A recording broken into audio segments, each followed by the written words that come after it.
did you see this? Remember we talked last Friday about the plover bird, the snowy plover over on Shell Island, and Can I get a drumstick? All of the problems that it's caused, and in Massachusetts, it was such a big deal protecting that plover bird that the state had engaged in shooting crows and poisoning seagulls, all to protect this plover.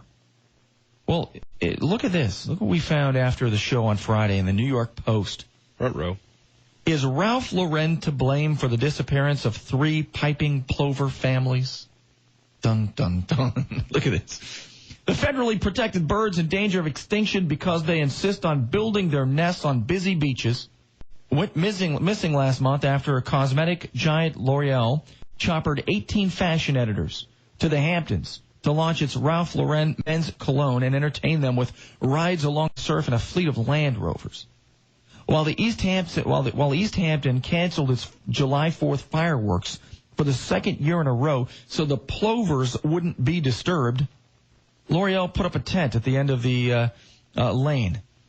As the pampered fashionistas sipped champagne, devoured lobster, and took joyrides in the four-wheelers, the gentle plovers were freaking out. I don't care about these birds. Why do people care about these birds? I just don't care about them. During the event, somebody witnessed a stressed-out plover hovering over Lauren's tent, which she claimed was improperly covering an area where the birds find nesting material. Quote, there were 8 Land Rovers, east and west, shooting past. We were shocked and stepped in front of the vehicles to try to stop them. They were spitting up sand, and they were turning around. One of the witnesses claimed the vehicles were speeding at more than 30 miles an hour, spotted 6 pairs of plovers on the day of the event, but only 3 pairs the next day. Somebody told the paper he's seeking subpoenas to quiz witnesses and wants the Fish and Wildlife Service to consider hitting L'Oreal with a fine of up to $200,000. What have we come to? What have we come to? The president of L'Oreal, USA's designer fragrance division, told the New York Post, quote, we abided by all regulations and permits. We absolutely did not harass the birds. They're talking about a criminal investigation. A criminal investigation. Not everybody loves the plovers, says the New York Post. Advertising legend, I don't know who this person is.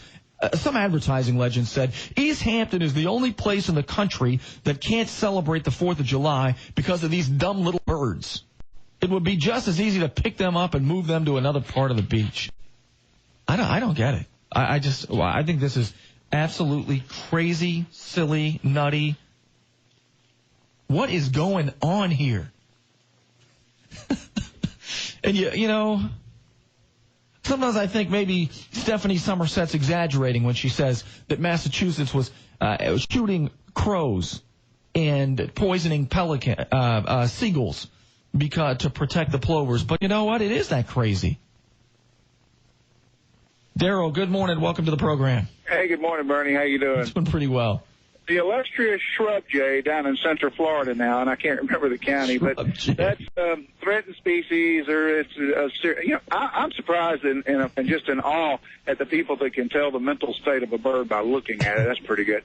But nonetheless, if the shrub jay happens to fly into your garage during nesting season, and someone notices it and calls you in, you can't shut your garage door till after nesting season's over.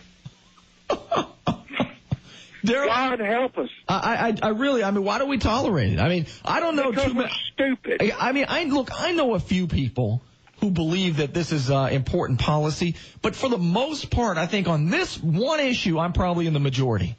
Why do we tolerate it? There was an article on paper, and I cut it out. It's been probably a week and a half ago about the American bald eagle. Yeah. It's this comeback story. Yeah. Now, when they first put the American bald eagle on the threatened species and began to move it into an endangered species, the people that even pushed for it said, well, if we reach a certain quota of restored population numbers, then this will be a success. We reached those numbers in 1997.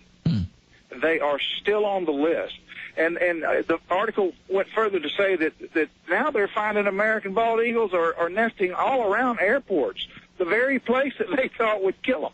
Yeah, and the very place probably that puts airplanes in jeopardy.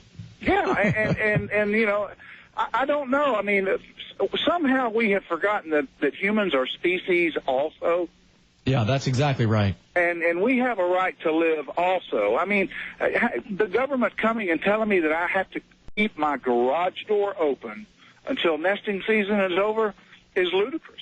Yeah. You know, I think perhaps you need to shoot the shrub jay and the government official. Daryl, thanks so much for the call. Appreciate it.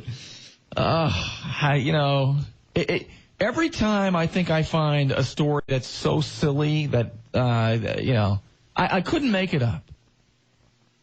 I couldn't make up these stories. And they actually do impact people's lives. And people take them seriously. And politicians beat their chest. Look what I did. I protected the plover. And people vote these politicians back into office. I cannot believe it. Dave, good morning. Welcome to the program. Yeah, Bernie, how you doing? Doing well, Dave. I'm just beside myself. You know, I walk, I can't swim, and I can't fly. When I go in the water, you know, all these fish, they have tails, they can go wherever they want. And these birds, they have wings, they can go wherever they want. But yet, nobody's putting me down as threatened. Yeah. I'm beside myself, man. Yeah, I hear you. You know, you're exactly right. I just cannot. Did you hear what Daryl said? They got a law that you can't close your garage door. I mean, really, honestly, what do we do, Dave, when there's very few issues anymore that I'm in the majority on. But on this one, I know we are. How do we just tell people to take a hike and I can't even tell you what this makes me want to do to these birds. Set up the yeah, you know, eat them. There's a food shortage. Let's eat them. Hey, thanks so much for the call. Appreciate it. We got to take a quick break. We'll come right back.